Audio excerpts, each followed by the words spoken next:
السلام عليكم ورحمة الله تعالى وبركاته. مرحبا بكم في قناة عالم حنان ديليس. اليوم ان شاء الله غادي نقدم لكم هاد لي باغيت معمرين كيجيو زوينين ولذاذ بزاف. بقاو معايا نشوفوا المكونات وطريقة التحضير. بالنسبه للحشو غادي نحتاج جوج حبات ديال القرع الاخضر، حكيتهم على هذا الشكل هذا، 4 ديال الخيزوات او الجزر، وكذلك غنستعمل الديك الرومي القياس اللي بغيتو. هنا جوج ديال البصل الابيض فرمته على هذا الشكل هذا، وغنحتاج كذلك قزبر ومعدنوس، واحد الثومه، قليل من زيت الصوجا، والقليل من المطارد او الخردل، قليل من الابزار، ثوم بودره، سكينجبير او الزنجبيل، والتحميره والفلفل الاحمر. ندوزو لطريقه التحضير. في مقلاة غادي ندير الزيت النباتيه والقليل من زيت الزيتون. ممكن طبعا تستعملوا الزيت النباتيه فقط.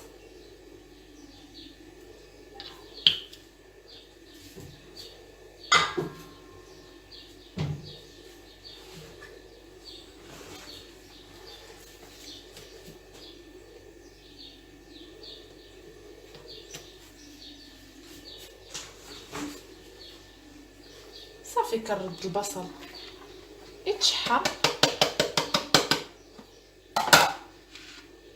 مع الثوم،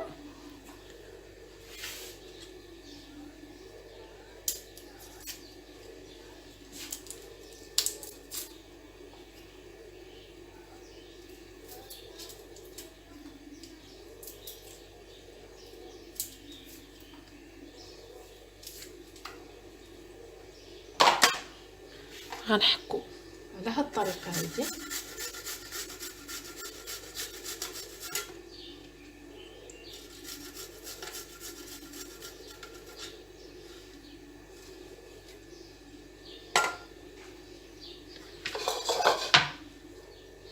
كنردو كيتشحر حتى كتبان ليا بدات كتدبل، وكنزيد باقي المكونات. غادي نضيف الملح وكنحركها. البصل الابيض طبعا رقيته دغيا اكثر من البصل الاحمر.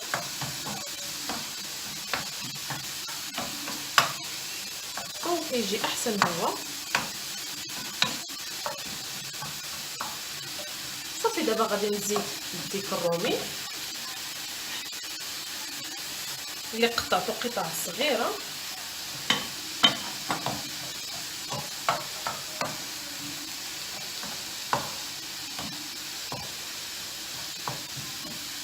كنخليه حتى كيطيب نص طيبه، وكنزيد الخضر. صافي من بعد ما كيطيبوا نص طيبه كنضيف الخضر بهذا الشكل هذا. الوليدات ديالنا يستافدوا من هذا القرع الاخضر، لان ما كيكونوش كياكلوه بزاف، ما كيكونش عزيز عليهم هكا في الماكله العاديه.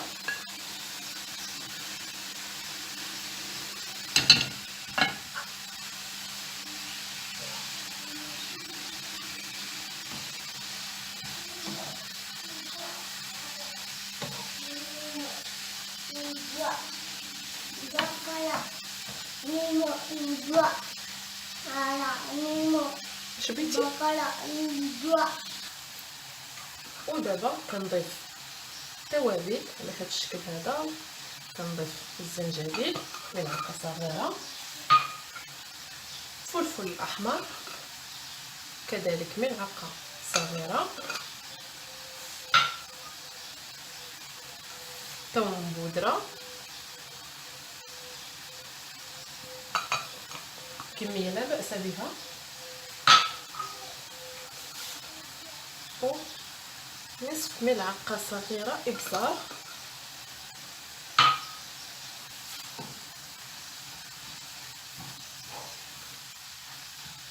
كنحركهم على هذا الشكل هذا.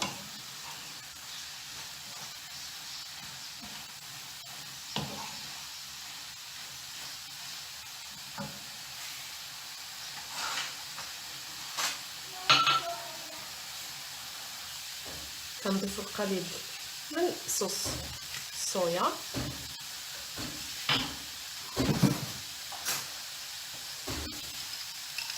ملعقه صغيره خردل،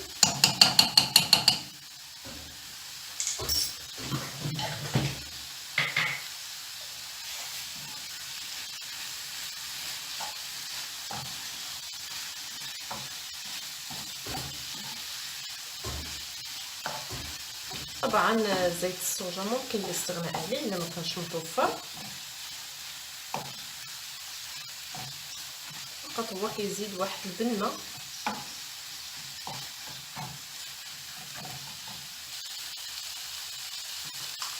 غنضيف كذلك الهريسه او الفلفل الحار،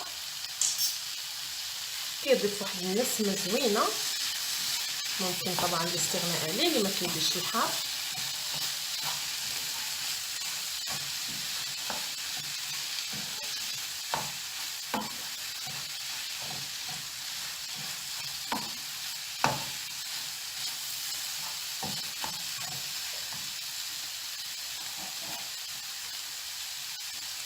وكنضيف دابا القزبور والمعدنوس. ملي كيقرب يطيب الحشو باش ما يتحرقش لينا ويبقى خضر.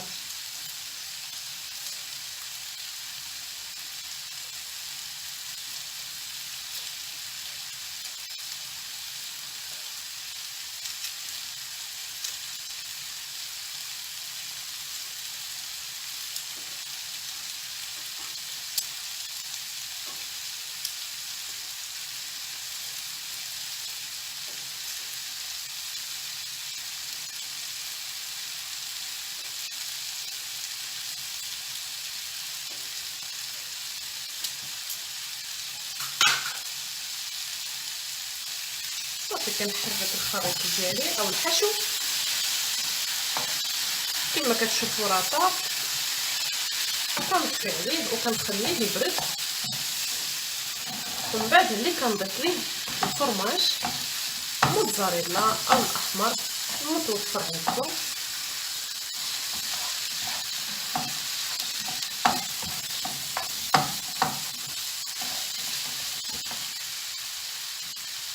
وندوزو باش نحضروا العجين.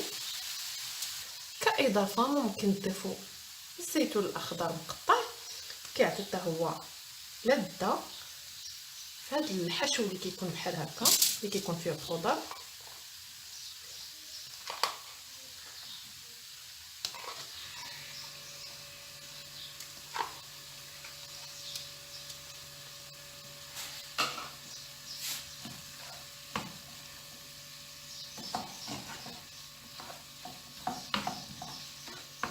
طبعا كنكونوا طفينا على المقله،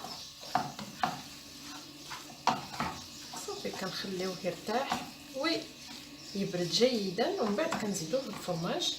وندوزو دابا نحضروا العجين. العجين غنحتاج ملعقه كبيره خميره خبز، نصف كأس زيت زيتون او نباتيه، ملعقه سكر، 2 ملاعق كبيره حليب بودره، ممكن التعويض ديالو بالحليب لجمع العجين، قليل من الملح، 380 ملل ديال الماء ما يعادل 2 كؤوس ديال الماء، 500 غرام ديال الدقيق، مع خميره الكيماويه، وكأس عامر ديال العنبه ديال الفينو او القمح الكامل. ندوزو لطريقه التحضير ديالها.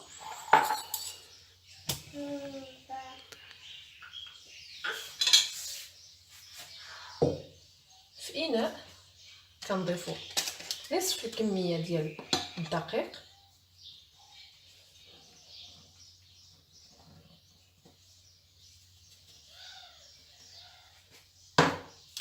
مع خميره الكيماويه،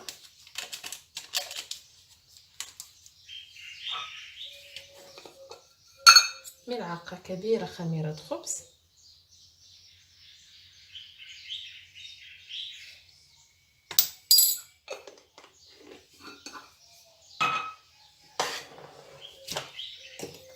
نضيف كذلك ملعقه سكر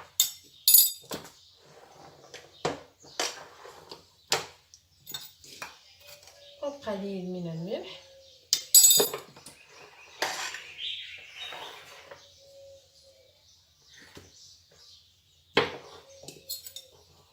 نضيف كذلك 2 ملاعق كبيره حليب بودره والماء كما قلت لكم 2 ديال الكؤوس.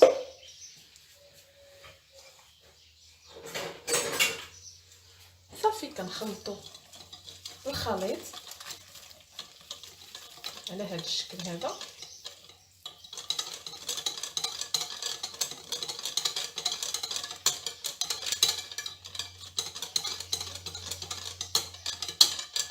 وكنغطيه بالبلاستيك الغذائي، كنخليه واحد 15 دقيقه حتى كيتفاعل ونكمل باقي المكونات.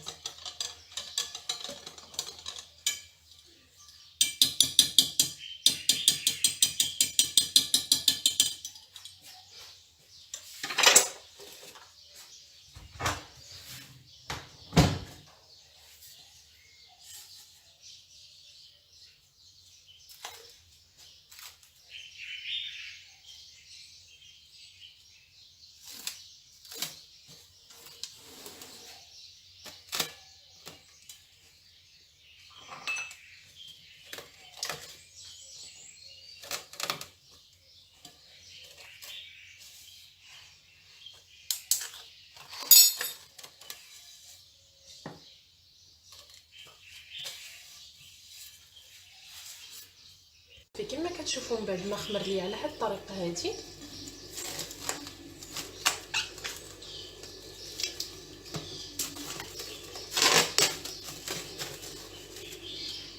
كما كتشوفوا كنضيف زيت الزيتون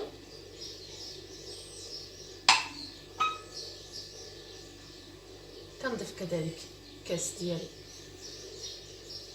الفينو او دقيق القمح الكامل. كنضيف الدقيق وكندخلهم لهذا الخليط. تجمع لي العجين بهذه الطريقه، ما تجمعش فراه غادي نزيدو الدقيق على حسب النوعيه ديال كل واحد والدقيق اللي كيستعمل.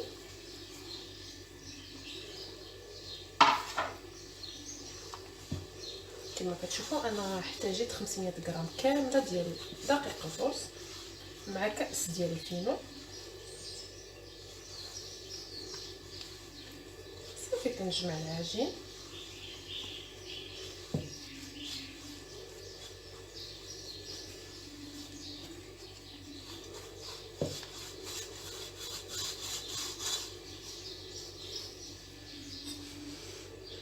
كما كتشوفوا. من بعد ما جمعت العجين فقط غير كيتجانس الفينو مع الفرص او الدقيق الابيض.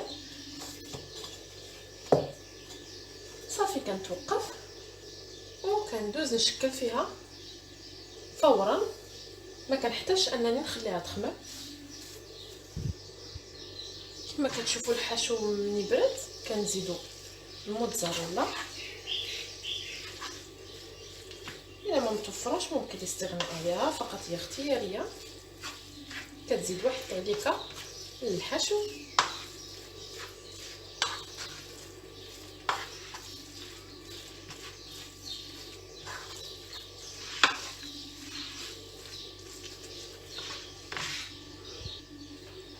صافي. كنسرح العجين ديالي بشكل طولي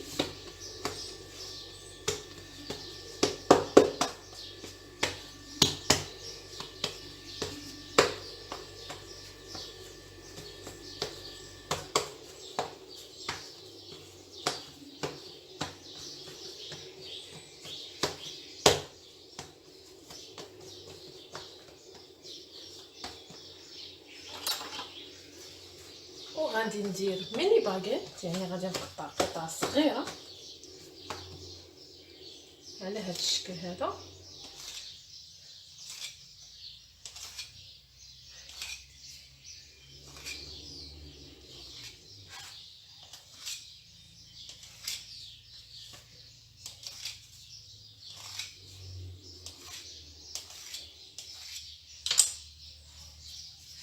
وكنقادهم.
صافي، وكنغطيهم على هذا الشكل هذا باش يبقاو ما يديروش ديك القشره الفوقانيه.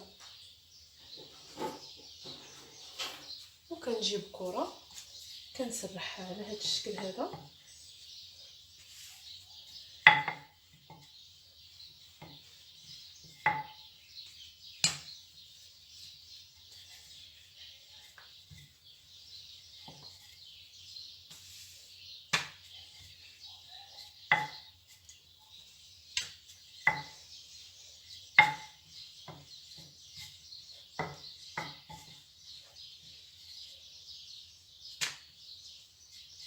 وكنحلها بهذه الطريقه هذه.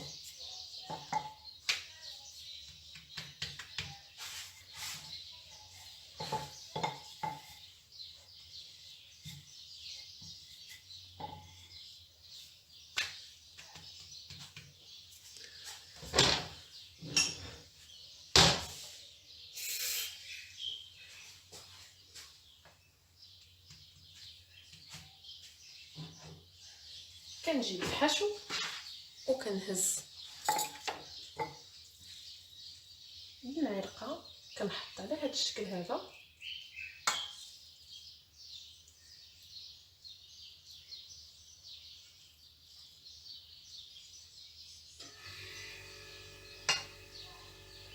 وكنجيب شويه ديال الماء باش نسد العجين فقط. كنهزو بهذه الطريقه هذه وكنسدو. نسيت ما ضفتش الفرماج الاحمر. صافي، وكنسدو على هذا الشكل هذا حتى كننتهي من السده كامله.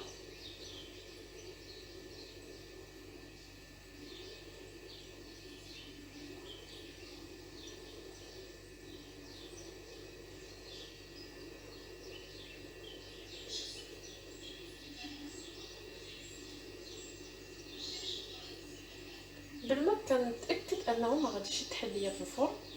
ملي كيختمر كما كتشوفوا سديتو،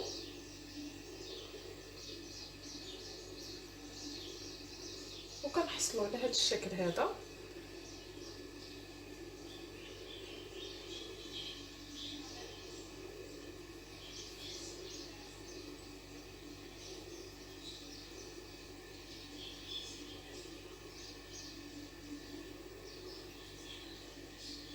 طبعا هذا هو الظهر ديالها، والقدام هو هذا. وفي طاوه كنكون فرشت فيها ورق الطبخ، او ممكن تدهنوها فقط غير بالزيت النباتيه. صافي، وكنحطهم على هذا الشكل.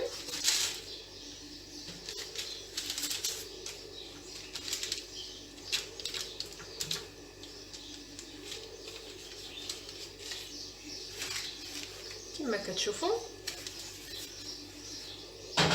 كندوز بنفس الطريقه، كنسرح الكره الثانيه.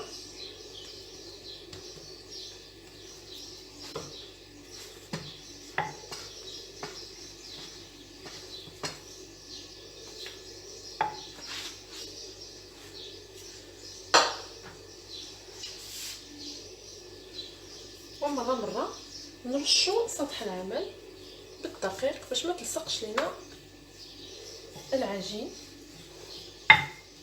صافي كنسرح بهذه الطريقه هذه، نفس الطريقه اللي سرحت بها الكره الثانيه.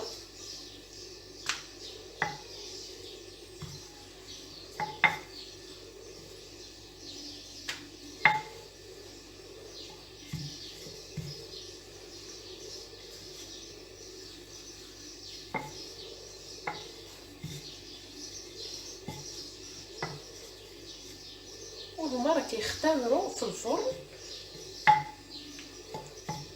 ما تخافوش الا سرحتوهم كما كتشوفوا. من بعد ما كنسرحها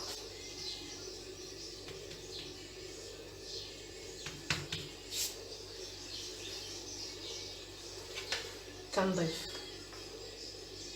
الحشو، ومن الافضل تقسموا الحشو باش يقد لكم الكرات اللي عندكم باش ما يشدش لكم العجين. كنضيف قليل من الفرماج الاحمر، وبنفس الطريقه كنسدها على هذا الشكل هذا.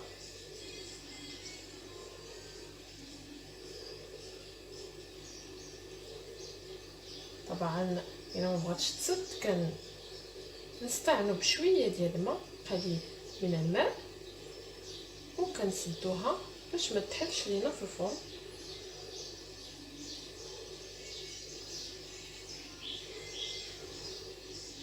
كما كتشوفوا وكنحطها على هذا الشكل هذا لان هذا هو الشكل ديالها.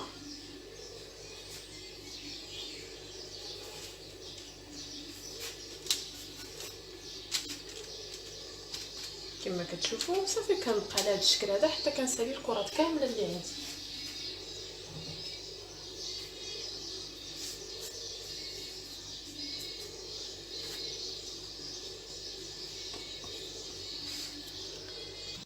كما كتشوفوا كندير بيضه مع اصفر بيضه لانني كندخلهم الفرن فورا مع قطرات من الخل باش يحيد لنا الزفوره.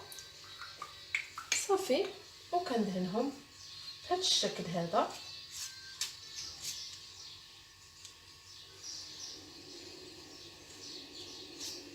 كندهنهم كاملين. في هذا الاثناء كيكون الفرن ساخن كنطيبهم على درجه حراره منخفضه 180 ونشعلو غير لتحت حتى كيطيبوا ونعاودو نشعلو الفوق باش يطيبوا على خاطرهم. صافي كندهنهم بهذا الشكل هذا. والتزيين ممكن تستعملوا الخشخاش او الزنجبان كيفاش غنستعمل انا نيت بهذه الطريقه هذه.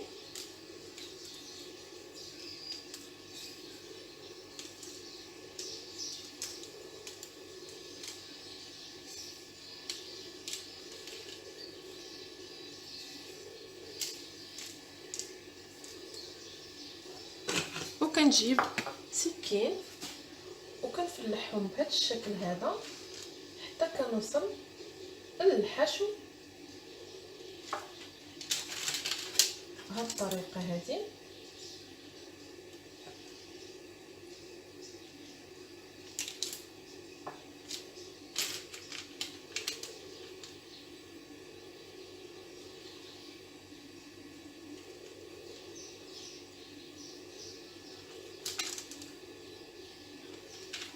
بشكل مائل كما كتشوفوا.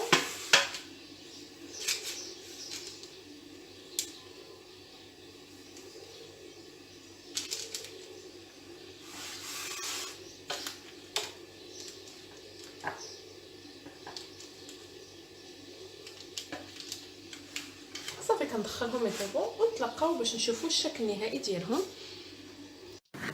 وهذا هو الشكل النهائي ديال لي باغيت ديالي. كما كتشوفوا كيجي الشكل ديالهم رائع والمذاق اروع. الحشو كذلك كيجي بنين والعجين كيجي خفيف. ما بقى الا نقول لكم مع السلامه والى اللقاء مع فيديو اخر ان شاء الله.